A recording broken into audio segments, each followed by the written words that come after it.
So what is city planning and why is it necessary? Karen, planning is about delivering better outcomes for people and places in our city. It's about strengthening our community, providing for population growth projections, and providing certainty for the community about how those population growth projections will be accommodated and how our city will grow in the future. The state government provides all of South East Queensland's local areas with population projections. And for Redland, our population projection provides that over the next 25 years, we will look to accommodate approximately 50,000 people, that they will need approximately 26,000 homes to live in, and that we will need to create 28,000 local jobs in order to accommodate our community. We need to do that in a balanced way, and the city plan provides certainty for the community that allows them to understand how that balanced growth will be accommodated and how we will provide that economic sustainability. How does the city plan work? Through the city plan, each area in our city is identified for the uses that it might accommodate for our growth and economic development, and for the assets and natural features that are inherent there. So within the city plan, every allotment in the city is allocated a zoning, a land use zoning. So that zoning identifies what use residents can reasonably expect will be carried out on that land, whether that be something like a rural use or a residential use. We then have a series of overlays which sit over the land or over the zone code, and each of those overlays identifies features which might be necessary to be considered in a planning application. So they might be things like hazards, natural hazards like bushfire, tidal inundation, flooding. Those constraints have to all be considered when someone's applying for a use. Even if that use is accommodated in the zone code, we have to make sure that the zone code and the overlays operate together to get the best planning outcome for that particular area. Those overlays might also identify natural features such as environmental assets, which we also have to consider. So the constraints that sit through the overlays have to be considered in conjunction with the zone code use before we really know what might be carried out on that land.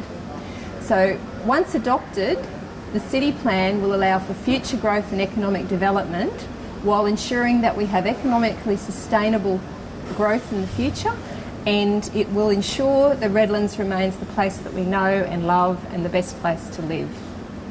Will the community get a say on the draft plan? Oh, absolutely, Taryn. A great deal of effort's gone into simplifying the city plan. The current city plan is considered to be a complex document even for planners to read, and is certainly a difficult thing to manage for mums and dads and people who are not normally engaged in planning. So a great deal of effort's gone into reviewing and simplifying the plan so that everyone can read it and understand and have certainty about what might be happening in their neighbourhood and in our city. There is a community review process where the plan, when it comes out for community review, will be available for submission, and we would encourage everyone who lives in Redland City to be familiar with the plan and to make their submissions. So you can keep an eye out for all of the activities that will be feeding into allowing people to make those public submissions. We will have a lot of events planned over that period. We'll have community forums where people can come and engage with the plan and engage with planners. We will have interactive online information where they can click in and read the plan and look at the mapping.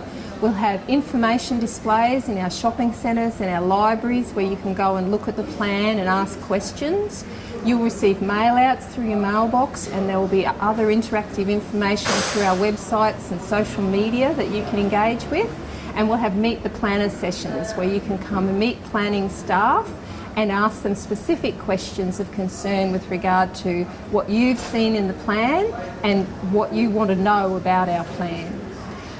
We also will have a weekly column in the paper, so look out for our weekly planning column. It's in the Redland City Bulletin, and we'll have information sessions that you'll be advised of through the newspaper that you can come and find out more about the process.